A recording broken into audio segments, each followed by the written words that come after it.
Hi hello guys welcome back to our channel Sneha's sweet home. ఈరోజు వచ్చేసి బెన్సీ రవ్వతో అదే గోధుమ పెద్ద రవ్వతో లడ్డు ఎలా ప్రిపేర్ చేసుకోవాలో చూద్దాం. ఫస్ట్ వచ్చేసి స్టవ్ పైన కడాయి పెట్టుకొని 3 టీ స్పూన్స్ నెయ్యి వేసుకోవాలి. ఇందులో వచ్చేసి ఒక 10 లేదా ఒక 15 కాజుని తీసుకొని ఇలా ఫ్రై చేసుకోవాలి. కొద్దిగా గోల్డెన్ బ్రౌన్ కలర్ వచ్చేంత వరకు వేయించుకొని తర్వాత వేరే గిన్నెలోకి ట్రాన్స్ఫర్ చేసుకోవాలి.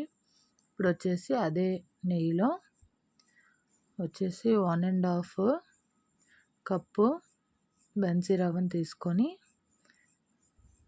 బాగా కలుపుకోవాలన్నమాట.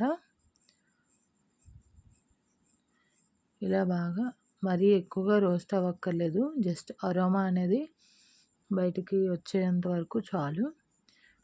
చూసారా, ఇలా ఇప్పుడు ట్రాన్స్ఫర్ చేసుకున్నాను ప్లేట్లోకి. ఇప్పుడు వచ్చేసి 1.5 కప్కి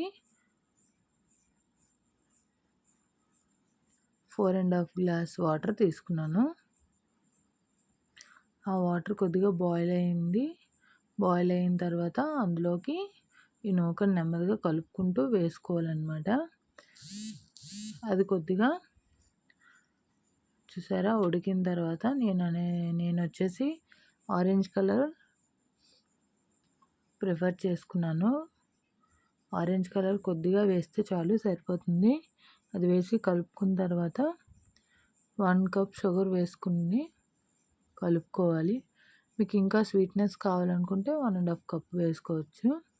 షుగర్ వచ్చేసి బాగా మెల్ట్ అవుతుంది. చూసారా, ఇలా మెల్ట్ అయ్యేటప్పుడు మీడియం ఫ్లేమ్లో పెట్టి ఇలా కలుపుతూ ఉంటే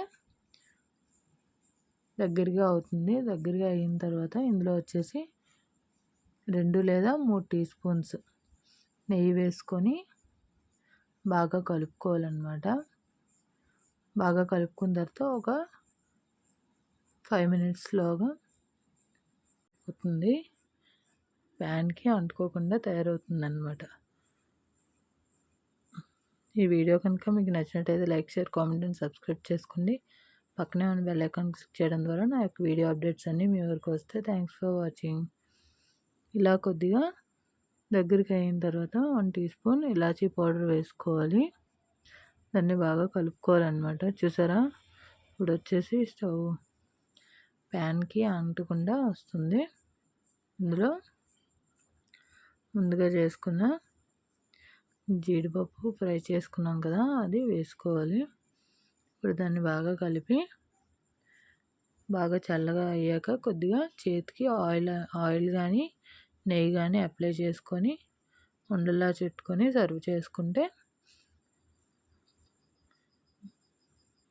పెద్ద గోధుమ రవ్వ అదే బెన్సీ రవ్వ లడ్డు అనేది రెడీ అయిపోతుంది. మీరు కూడా ట్రై చేయండి. ఎలా వచ్చిందని కామెంట్ సెక్షన్లో చెప్పండి. Thanks for watching.